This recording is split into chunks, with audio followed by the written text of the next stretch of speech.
Law enforcement officials in the United States and the state of Georgia are investigating threats against jurors who voted to indict the former President Donald Trump. It comes after the names and addresses of grand jury members were shared online earlier this week. Mr. Trump was indicted on 13 charges over his alleged attempts to overturn the state's 2020 presidential election results. Earlier Politico's White House reporter Daniel Littman told us more about the allegations.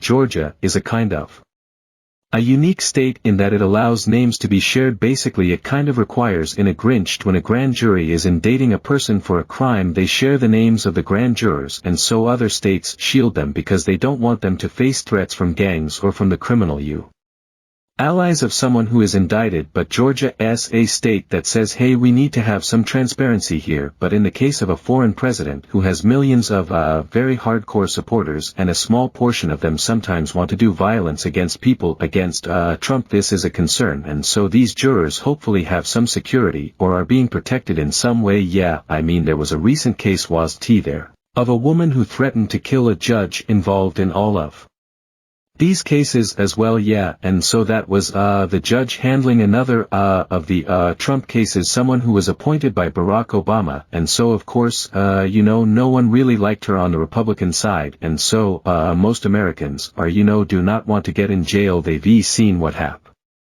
where 1,000 of Trump supporters who stormed the Capitol have been arrested, many of them sent to jail. They've had their names and reputations, hurt, rightly so, and although what's interesting is that if Trump gets re-elected, then he has promised to really harden a lot of those people who had rioted on January 6th, although that might be too late to, get people rehired who had lost their jobs because they stormed the Capitol. What all of this I mean for most people and such allegations, there would be a certain degree of damage done, reputational damage done. This doesn't seem to be the case when it comes to Donald Trump. Even his court appearances, I mean, this is all now seen as part of his campaigning positively. In fact, yeah, and you don't see many of his primary criticize him very often, and so they are talking about the weaponization of the Justice Department. They are saying that the Justice Department should focus on real crime and not this election stuff, and so it makes it very hard for these candidates to also get any attention in the media and oxygen to raise their name ID, because all the story is just Trump primes Trump.